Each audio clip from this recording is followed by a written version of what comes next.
Hello, this is Mike Mendeleth Espiritu. I am a student of Management 560 by Dr. Al Gorarian, and I'm here to talk about the Body of Applied Skills and Knowledge by the Society of Human Resource Management.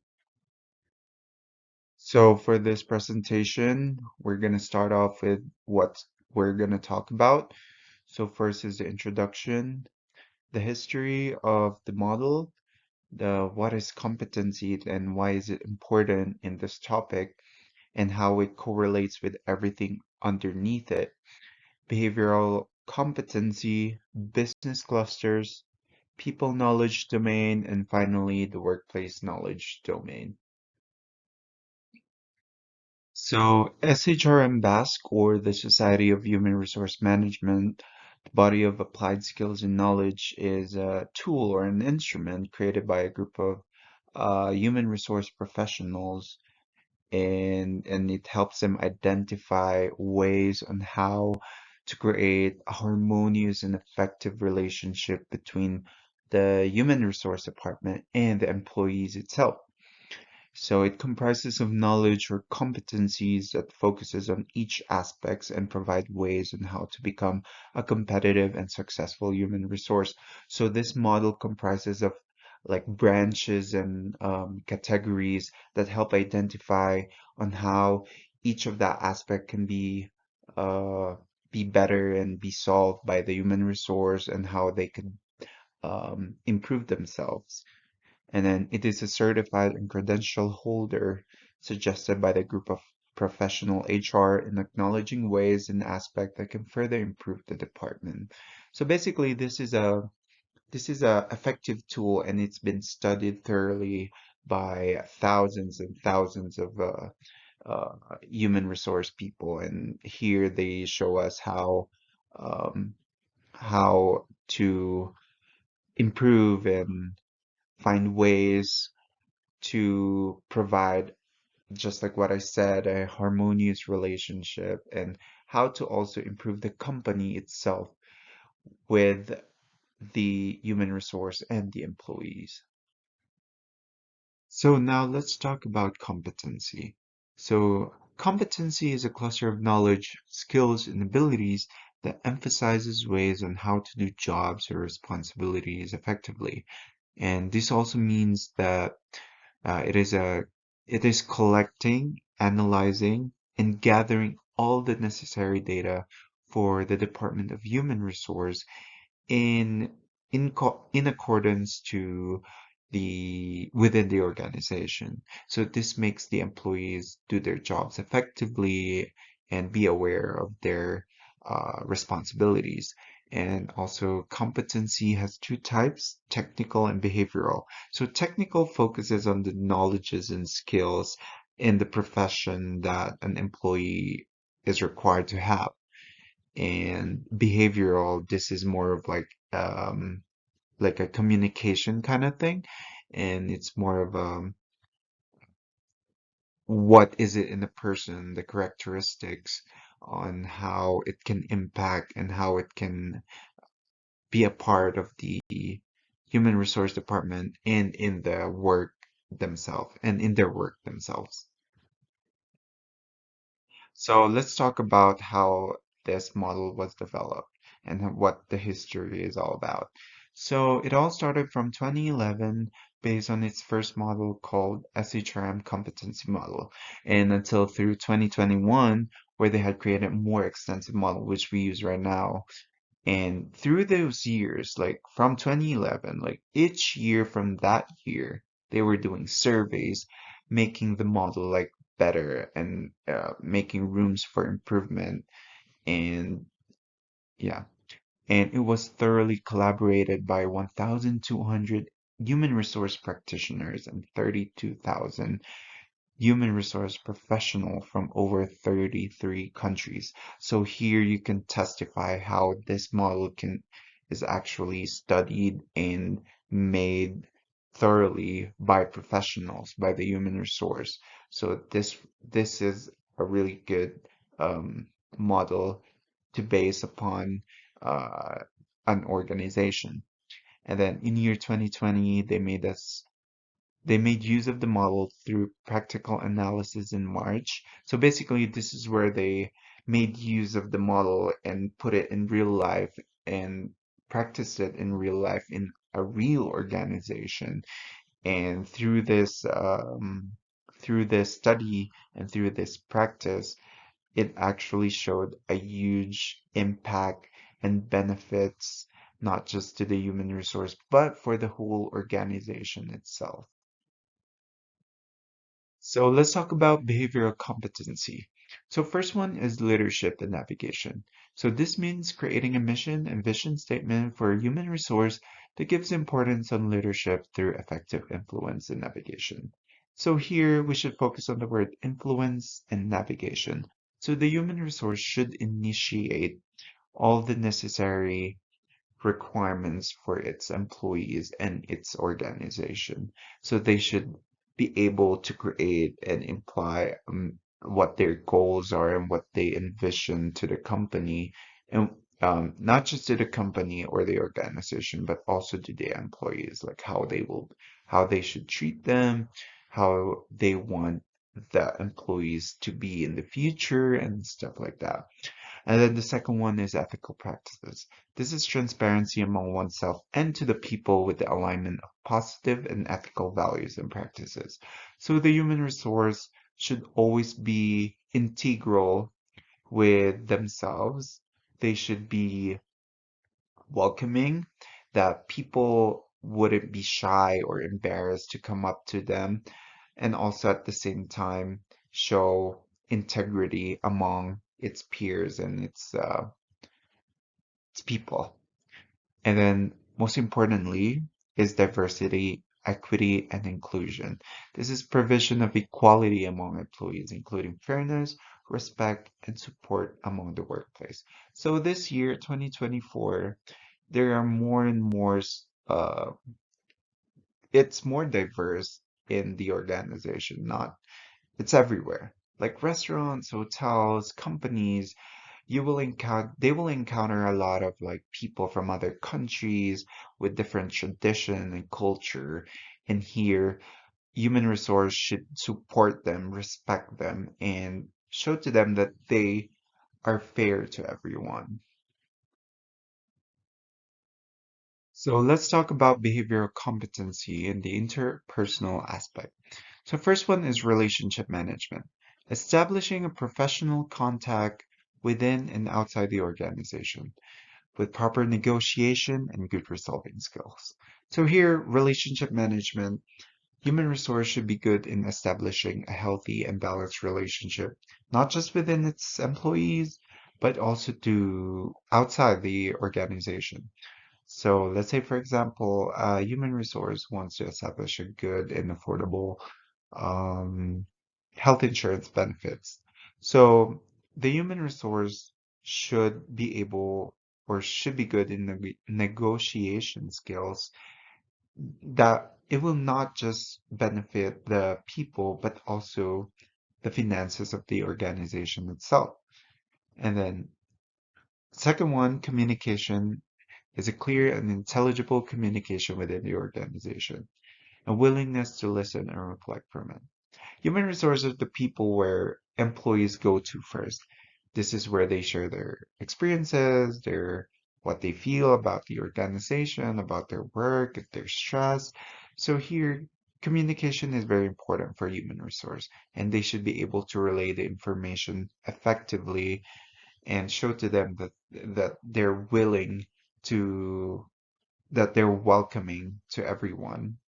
And also with human resource, like everyone makes mistakes, they're just like people. They should be able to um uh like they make mistakes, and human resource should accept and reflect from those mistakes, and those mistakes can benefit the company in the long run. And then the third one is global mindset. This is valuing and respecting other culture and traditions at the same time achieving organizational goals together. So this mainly just focuses on achieving organizational goals together with the hindrance of, there in every industry, there are people from all over the world. that there are employees that will interact with other people from other country, with someone with a different values and tradition.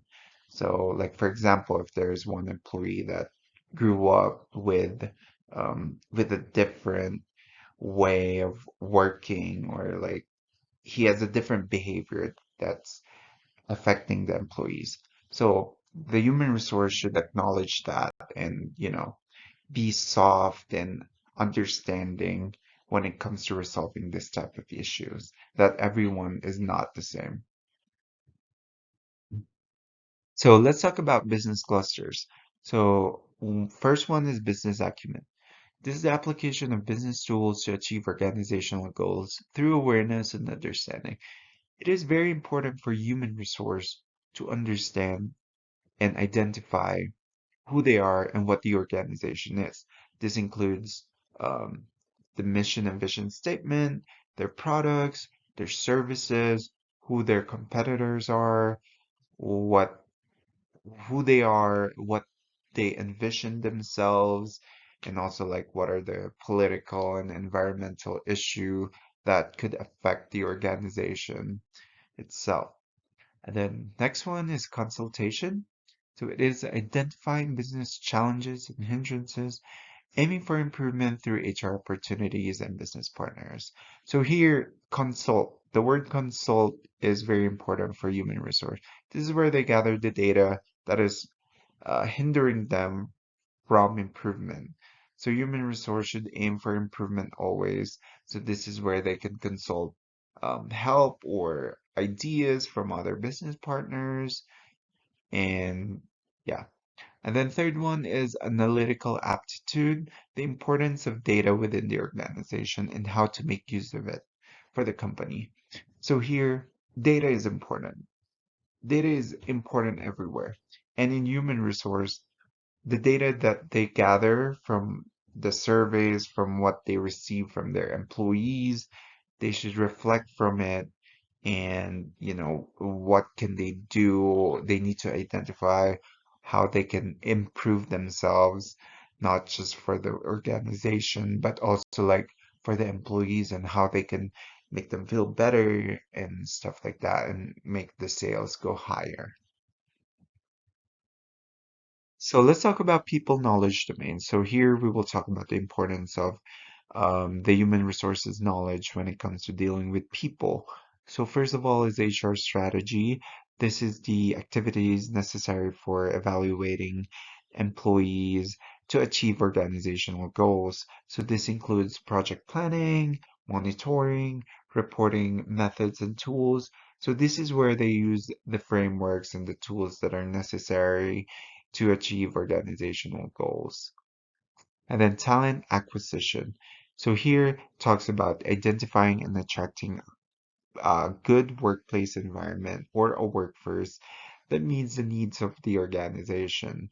So for example, this like job analysis and employment categories and methods, or the requirements when it comes to hiring employees. This is where it all goes down. And then third is employee engagement and retention. So here, let's talk about the importance of retention. When it comes to employees, it's very complicated for human resource to, not complicated, but it's a tedious way whenever someone leaves and they have to hire new people and they have to train employees. So ultimately, this affects the organization itself. It will slow down the organization and stuff like that.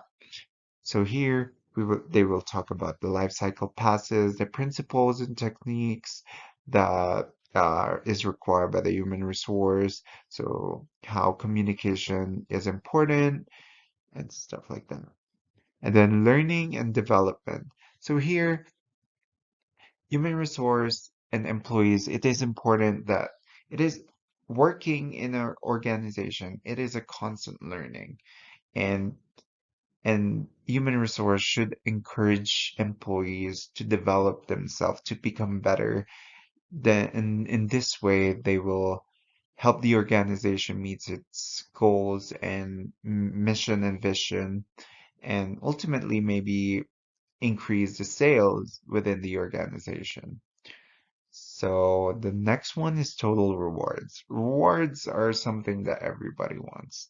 So here, human resource should give an eye candy for the employees, such as providing really good benefits, um, like for example, salary raises, and you know, if you want a vacation, human resource should be able to acknowledge this and make a hold of this data to create a good requirements for employees, and so that, with these rewards they can invite employees to work for them and also retain the employees that they currently have. And finally, the workplace knowledge domain, and we will talk about the importance of human resources knowledge when it comes to the workplace. And the first one is managing a global workforce. So here, human resource, just like what we said before, they encounter different types of people all over the world, and they should be able to stabilize it and create a harmonious relationship to be able to meet the organizational goals. And then risk management, the second one, human resource should acknowledge that accidents happen and that they should enforce a really good strategy, or a strategy to avoid risks or accidents inside the organization, because that can affect, let's say, the relationship between the employee and the organization. So, like for example, if a person got into an accident and the human resource doesn't have a proper regulation when it comes to that, it's gonna go down to the organization, and like liabilities can happen, suing or lawyers and stuff like that can happen. And also, like, for example, if an accident happened, they have to pay their bills, their hospital bills or whatever. So here they should be able to establish a really good basis or contract when it comes to accidents. And also whenever like an employee are gotten into a fight with another employee, that could potentially harm the environment, the work environment, the workforce. So human resource should be knowledgeable when it comes to this type of stuff. And then corporate social responsibility. So human resource should be socially responsible, such as, for example, when it comes to the environment, what they aspire to be. So the organization has a responsibility, and human resource should acknowledge it and be able to um, establish this in the organization. Like for example, human resource should consider using earth-friendly and earth-friendly stuff for the employees. Like instead of plastic cups or plates, they should use paper plates and stuff like that. So human resource should acknowledge responsibility in the social aspect. And then the fourth one is U.S. employment regulation. Just like what I said, human resource should always be on top when it comes to laws and regulation within the organization, because this can affect the organization in a very bad way. So like the human resource should know the law, should know what they're required to do, what they need to do, what they are have to do when it comes to dealing with employees, and how um, they can avoid getting into trouble and, liabilities, just like what I said. And like, for example, just like what happened before in the work in the place I worked at. So there was this, the human resource was really horrible. when it comes to dealing with people who have problems within themselves. Like the guy was telling the human resource that what how he feels in the in his workplace. There was this one guy that um, his coworker told him that he sounded gay, and so what he did was he went straight to the lawyer and sue the place I work at.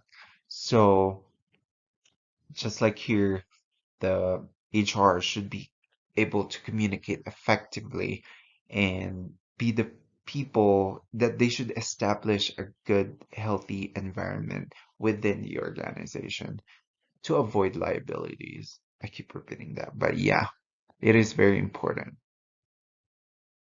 Right? That's the end of the topic, and I hope you learned from my presentation and how human resource, like for people who want to be a human resource, could be me as well, that they learn from this and become a good human resource in the future. So thank you and see you again. And thank you so much, Dr. Algorarian, for all the learnings I've learned from this year, from this term. Thank you.